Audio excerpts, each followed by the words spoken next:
Good morning, everybody, and welcome to our webinar this morning. My name is Margaret Whitby, and I work for the UK's Border and Protocol Delivery Group. We have an audience drawn from across the EU and the UK today. So just to let you all know, there are captions available on this Zoom call, so please feel free to use them. We will all try to speak nice and slowly and clearly, but do feel free to use the caption. I'm very pleased to say that our event this morning will be opened by the Minister for Trade Policy to the Department of International Trade, Greg Hands. Minister, if you'd like to open the event for us. Thank you. Well, good morning, and thank you, everybody, for coming today. And I'm delighted to welcome participants not only from across the UK, but across Europe. It's great to have been able to bring together such a wide and large audience for this important event in this virtual format. Today we are dealing with direct maritime crossings. At the end of the transition period on the 31st of December, that's in just 15 days time, 15 jours as the French would say, the UK will leave the EU single market and customs union. This means that a number of new formalities and control process will come into force on the 1st of January 2021, as part of the UK re-establishing its border. Today's event is to bring to you all the most up-to-date information on how we can continue trading in both directions across the UK's border. We will also have a breakout session to provide information on how arrangements will be different in respect of Northern Ireland. The UK government has put in a huge effort to get itself prepared and has done and continues to do everything it can to help businesses in the UK and across Europe to be prepared as well. Today's event focuses on the direct maritime routes. The UK government has worked closely with our counterparts in Europe to ensure that we can continue to facilitate the flow of goods. The UK government has taken into account the disruptions caused during 2020 because of COVID-19.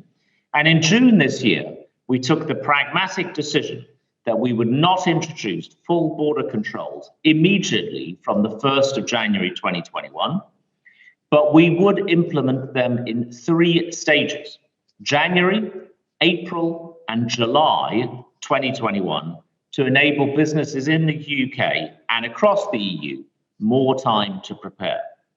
In July, we launched the UK's border operating model, which now contains links to information relating to the border arrangements of our European partners to ensure that end-to-end information is accessible. We have announced significant investment in IT, infrastructure, and in staffing.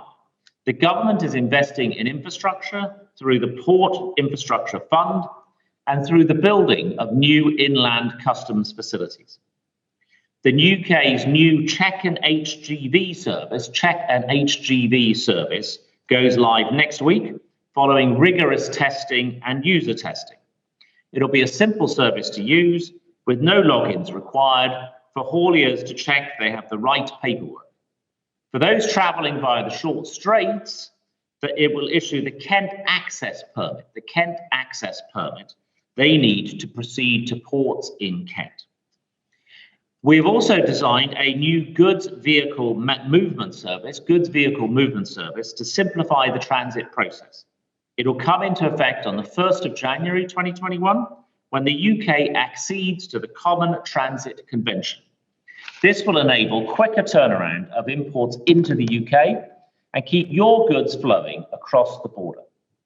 We have been working extremely hard with our neighbours in Europe to ensure that the preparations we are all making join up.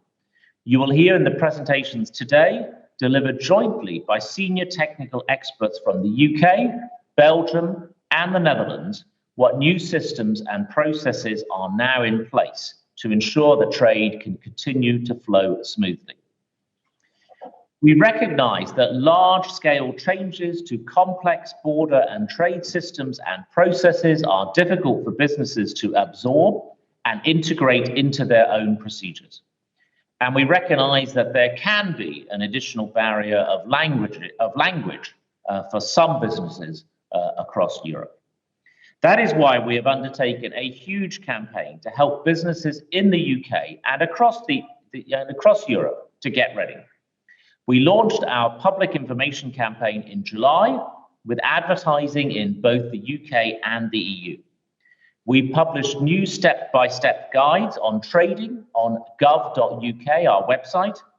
We have written directly to traders.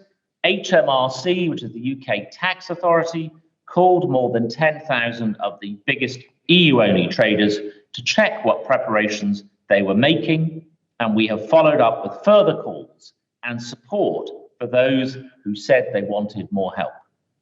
We have also run webinars attended by thousands of businesses in the UK and across Europe. In November, the UK Department for Transport opened the first of 45 information and advice sites at truck stops across the UK, providing support for hauliers to get ready. There have been more than 30,000 visits to those sites already, and the Department for Transport has published, with thanks to RHA and Logistics UK in particular for their help, the Haulier Handbook, available in 14 languages. We know that even with all this activity, many businesses in the UK and across Europe remain unprepared, especially at the micro, small, and medium-sized enterprise levels. There is a lot of detailed technical information already available on our website, gov.uk. Much of this has been translated into other European languages. Webinars such as today's are being recorded and put up on gov.uk and on YouTube to illustrate end-to-end journeys through detailed case studies. Further activities will be undertaken in 2021 in the UK and across Europe, updating information already shared and providing new information as new changes come into effect in both April and in July 2021. As Michael Gove, the Chancellor of the Duchy of Lancaster, announced last week after his meeting with the co-chair of the EU-UK Joint Committee, European Commission Vice President Maroš Šefčovič, we have been able to address the outstanding issues related to the implementation of the withdrawal agreement as it affects Northern Ireland. We have confirmed that export declarations for goods moving between Northern Ireland and GB, give you the language NI and GB, as we say. So goods moving between NI and GB will not be required in all but the most exceptional situations. We will shortly be providing details of a UK trader scheme that will cover the vast majority of businesses trading GB to NI, i.e. in the other direction, and mean that their goods are not considered to be at risk and do not have tariffs applied. Important to understand the difference between trade NI to GB and GB to NI. We have protected Northern Ireland supermarket supplies with an agreed 3-month grace period for supermarkets and their suppliers to adapt to the requirements of the protocol, and there will be no ban on chilled meats like sausages, giving time for permanent arrangements to be agreed over the next 6 months. Those of you who need further details on this may wish to join the Northern Ireland Protocol breakout session later today.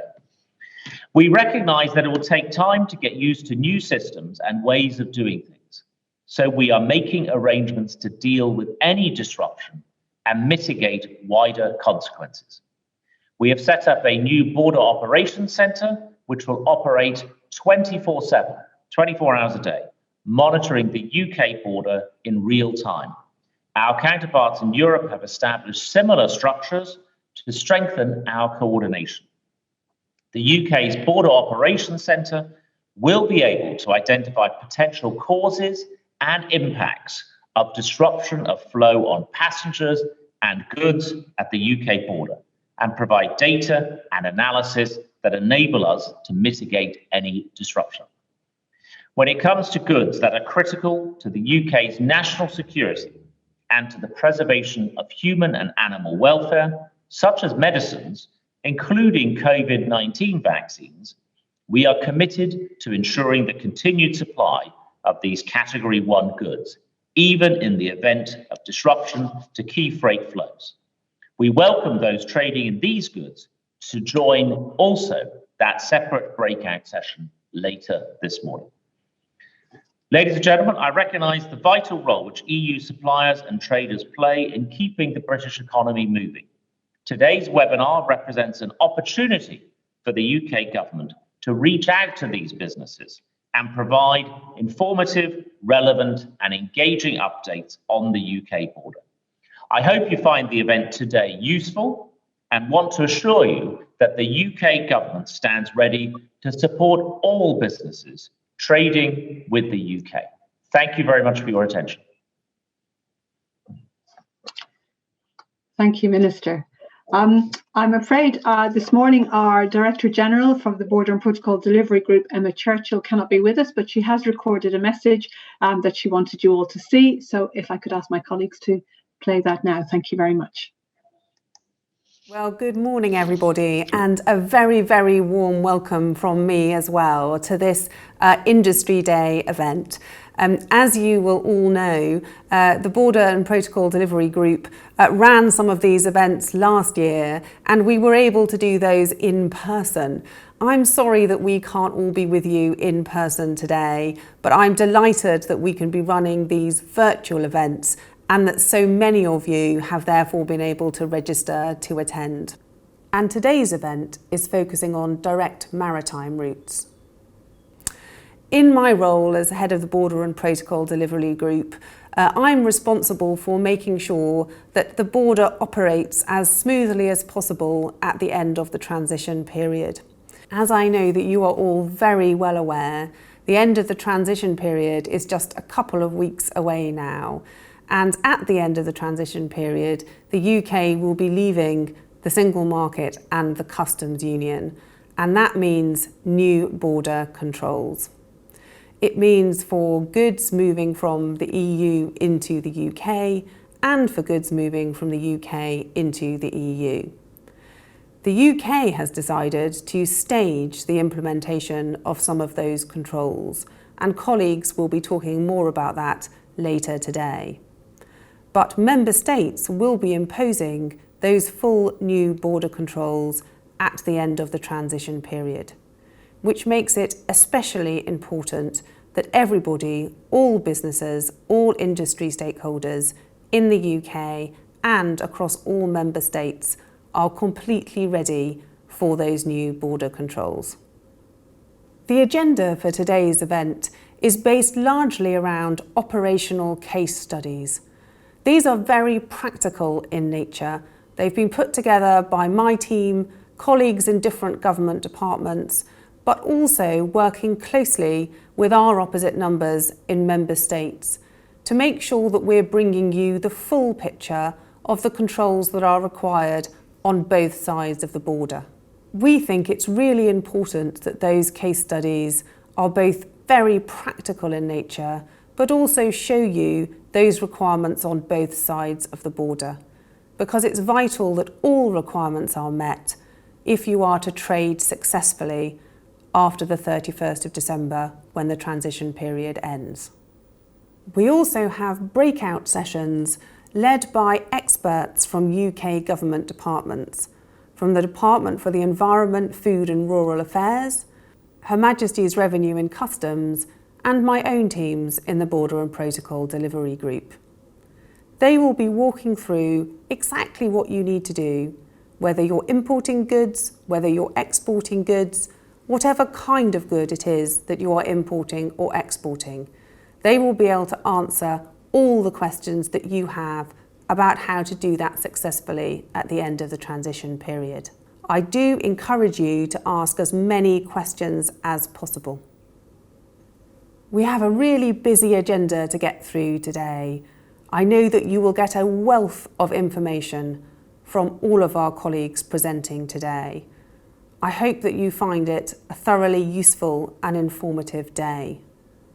The end of the transition period is going to bring challenges for us all. But we hope the information that's going to be provided today will help to make sure that you all are able to continue to move your goods successfully following 31st of December. Please do take this opportunity to ask your questions of the experts. We thank all of you for joining the event today, and I'm looking forward to hearing from our speakers.